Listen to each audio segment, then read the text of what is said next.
नमस्कार दोस्तों, नेटफ्लिक्स पे एक शो रिलीज हुआ है जिसका नाम है कलाइडोस्कोप।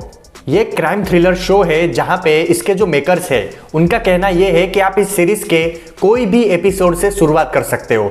मतलब कि अगर आप चाहे तो इसका पहले 5वां एपिसोड देखिए, उसके बाद पहला एपिसोड देखिए, उसके बाद 6ठा एपिसोड देखिए, आपकी मर्जी चाहे वो एपिसोड आप देखिए, फिर भी आपको जो स्टोरी लाइन है वो पूरी तरह से समझ में आ जाएगी, ऐसा उनके मेकर्स का कहना है। हालांकि मैंने ये सीरीज फर्स्ट एपिसोड से लेके लास्ट एपिसोड तक देखी है, मुझे इसके बारे में ये पता नहीं था। अब इस सीरीज को देखने के बाद मेरा जो ओपिनियन बनता है उसको मैं अगर आपको बताऊं तो मेरे लिए ये सीरीज एक बिलो एवरेज सीरीज साबित होती है।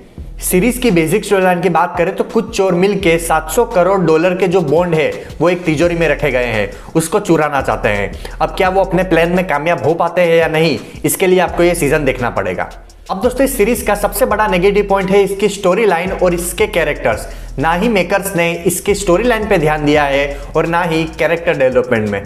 पहली बात तो हाई टेक सिक्योरिटी तिजोरी से 700 करोड़ के जो बॉन्ड है उसको चुराना कोई छोटे बच्चे का खेल नहीं है। उसके लिए बहुत ही ज़्यादा प्लानिंग, प्लॉटिंग सब चाहिए, लेकिन इन लोगों ने बहुत ही पचकानी हरकतों से वो चीज़ चुराई है। मतलब कि इनकी जो प्लानिंग है वो दिखाते तक नहीं है। मतलब ऊपर से बोल देते हैं कि भाई तुम तिजोरी तोड़ देना, तुम ये कर देना, लेकिन उसको अच्छे तरीके से प्रेजेंट तक नहीं किया है। हमें समझ तक नहीं आता कि कौन सा कैरेक्टर क्या रोल प्ले कर रहा है, उसका काम क्या है, तिजोरी तोड़ने का, हैकिंग करने का, सिक्योरिटी को तोड़ने का, कुछ समझ में नहीं आता सीरीज में।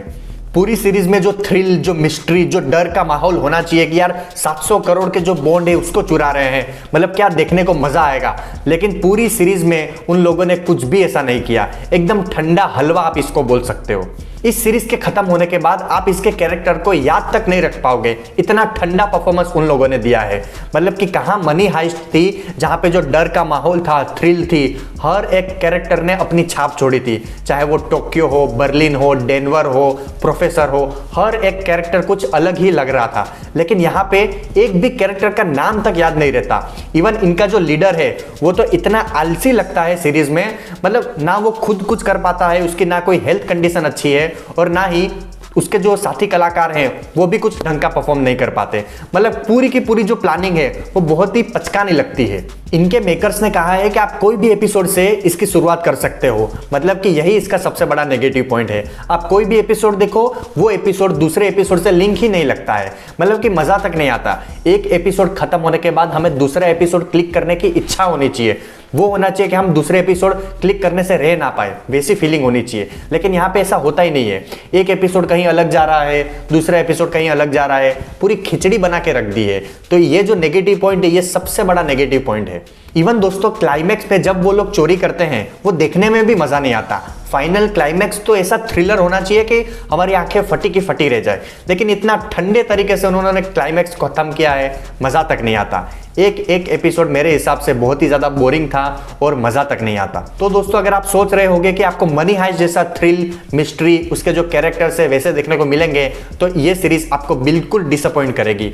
मतलब कि इसमें कुछ भी नहीं था। और अगर आप कुछ नया ट्राई करना चाहते हो कि आप कोई भी एपिसोड से शुरुआत करके देखते हैं, चलो कुछ मज़ा आता है कि नहीं, तो आप एक बार के लिए देखिए। बाकी मैं आपको ये सीरीज़ बिल्कुल भी रिकमेंड नहीं करूँगा। ये सीरीज आपको नेटफ्लिक्स में हिंदी लैंग्वेज में देखने को मिल जाएगी। हर एक एपिसोड की लेंथ 45 मिनट से लेके 50 मिनट तक वेरी करती है। इसके टोटल 8 एपिसोड है। मैं इस सीरीज को दूंगा 3 आउट ऑफ 10 स्टार्स।